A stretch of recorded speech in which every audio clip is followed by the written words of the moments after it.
পাহৰণিত ডুবিছে নাহৰণি। কাইটি, তই কিনো বৰ কামটো কৰিলি? 2000 চুটিগল্প, 100খন উপন্যাস, কেইটামান কবিতা, নাটক, প্ৰবন্ধ, শিশু সাহিত্য, গৱেষণা গ্ৰন্থ, ব্যংগ ৰচনা, কিবা কিবি আৰু হাতীপতিৰ আঙুলিৰ মূৰত লিখিব পৰাকৈ মাত্ৰ 10,000 মানহে চৰিত্ৰ।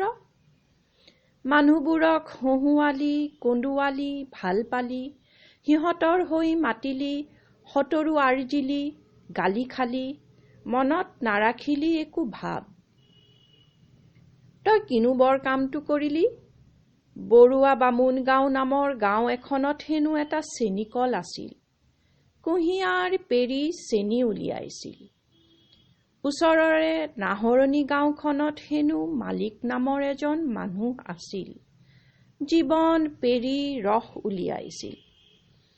অসমীয়া ভাষাত, অসমীয়াৰ কাৰণে, অসমীয়াক লৈ কিবা কিবি লিখিছিল।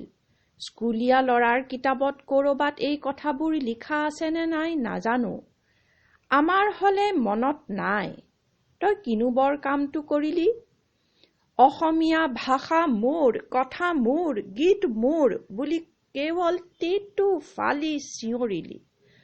অতবোৰ কাগজ, অতবোৰ চিয়াহী, অতবোৰ সময় এনেই নিয়ালি। নাহৰণি গাঁৱৰ খেতিয়কৰ ল'ৰা তই আজীৱন হোজা হৈয়েই থাকিলি। তই হৈ ৰলি মাথোন হেৰেই গৰিয়া। ইয়াতে বান্ধিলি আতি জীৱনৰ তৰা গাঁঠি, ইয়াতে কবৰৰ মাটিত জীৱনৰ চিন ঢাকি দিলি। মনত আছেনে কাইটি ধনশিৰি নামৰ কথা কোৱা নৈখনৰ কথা?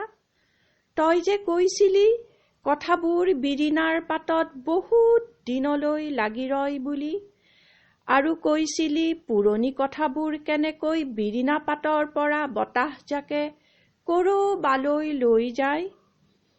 তোৰ কথাবোৰো এনেকৈ গুচি গ'ল নেকি কাইটি?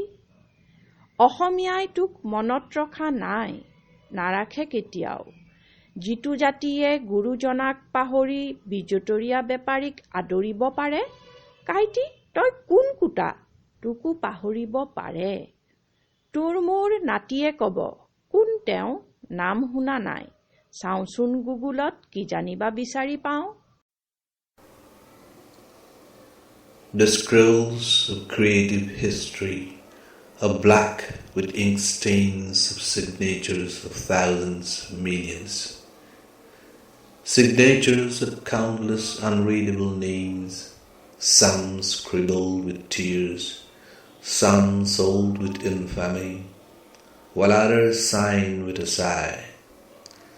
Decaying in a sea of tears for thousands of years, dreams that became fairy tales, stories half narrated, songs in futile hunt for tunes, eyes sunk in gloom in search of light, souls whose fires failed to kindle the sacred chamber of the heart, past that didn't dedicate missions to the future, hopes turning non-entities after losing their respective identities, signatures suffering from self-delusion using fake names.